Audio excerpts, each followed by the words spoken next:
Let's cut the nonsense. Consensus is not truth. Consensus is just a polite way of saying, we'd rather agree on being wrong than deal with the discomfort of being right.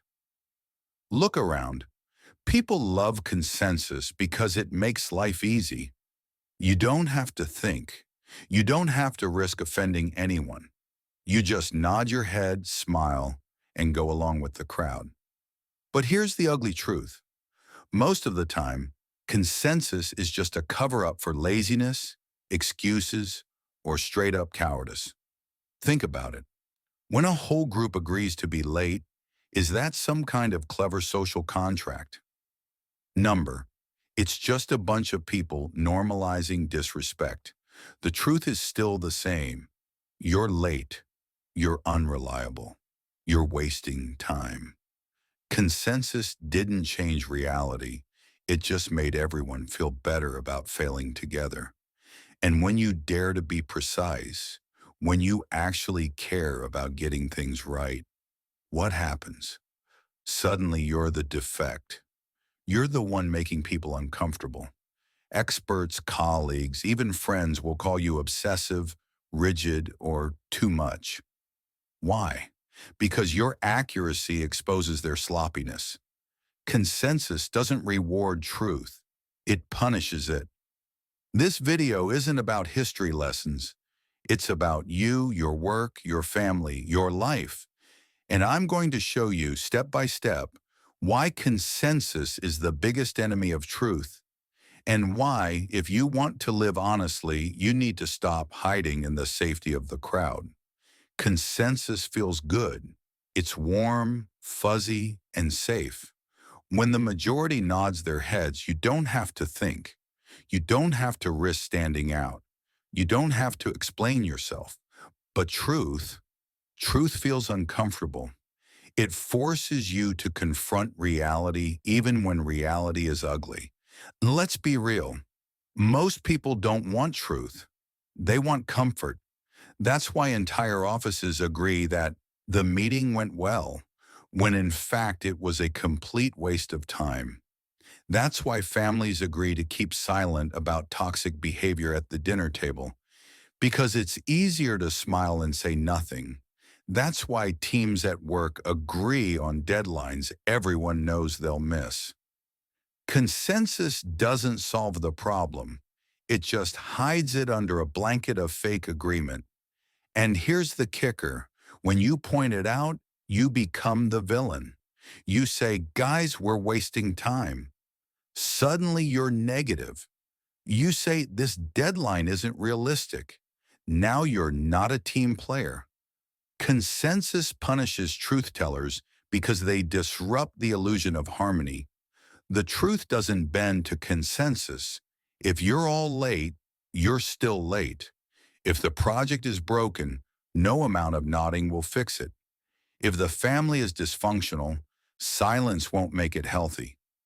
Consensus just buys comfort at the cost of honesty. So ask yourself, do you want to live in a cocoon of agreement, or do you want to deal with reality as it is? Let's break this down into real-life traps where consensus kills truth every single day. 1. The lateness trap. When everyone agrees that 10 o'clock actually means 10:30, what happens? Nothing starts on time. Nobody respects anyone's schedule. Consensus didn't redefine time. It just normalized irresponsibility. The truth? You're late. Period. 2. The meeting trap. You're in a work meeting. The boss says something vague.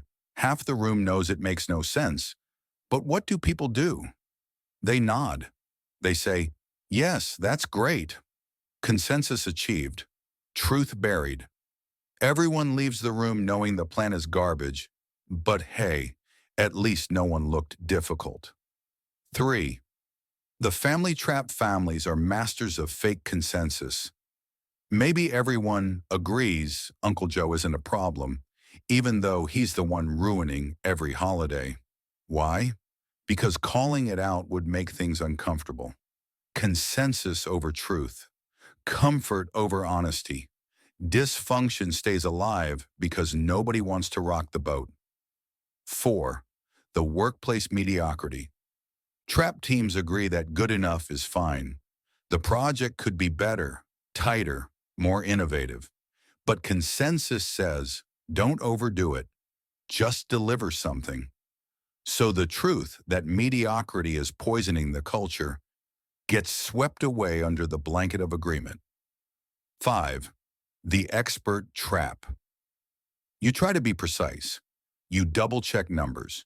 You want clarity, and what happens? The so-called experts call you rigid. They label you defective for refusing to round corners. Consensus protects sloppy work. Truth becomes inconvenient. These aren't rare moments. They're daily life. And every time you let consensus replace truth, you train yourself to accept lies as normal. Why does consensus feel safer than truth? Because truth has consequences. If you admit the meeting was useless, then you have to change how you run meetings. If you admit the family has a toxic dynamic, then you have to deal with it. If you admit the project is failing, then someone's accountability is on the line. Consensus avoids all that. It's the escape hatch. It lets people stay comfortable while pretending progress has been made. And people hate the person who refuses to play along. The truth teller becomes the scapegoat. Why? Because their honesty forces everyone else to face reality. It's easier to call you negative, difficult, or defective than to admit they're lying to themselves.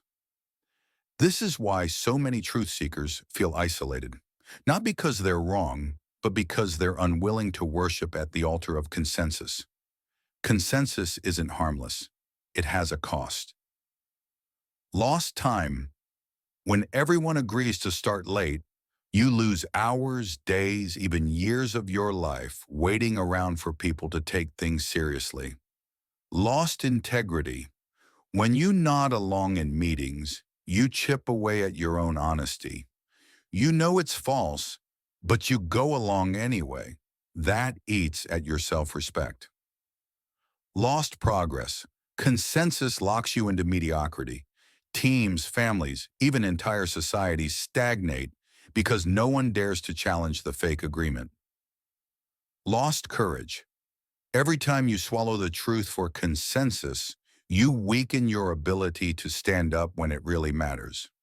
Consensus doesn't just keep you comfortable, it keeps you small. Here's the bottom line. Consensus is the enemy of truth. Not because agreement is always bad, but because in real life, consensus usually means pretending. Pretending lateness is okay. Pretending mediocrity is fine. Pretending dysfunction isn't there. If you want to live honestly, you have to be willing to stand outside consensus. You have to be okay with being called negative, rigid, or defective.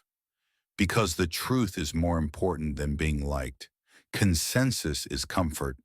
Truth is clarity. And you can't build a meaningful life on comfort alone. So next time you find yourself nodding along just to fit in, stop.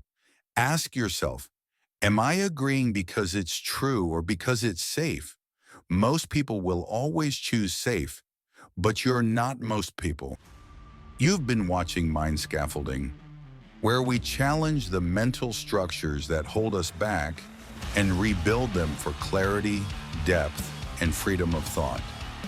If this gave you something to think about, subscribe and share this video with someone who still believes consensus equals truth.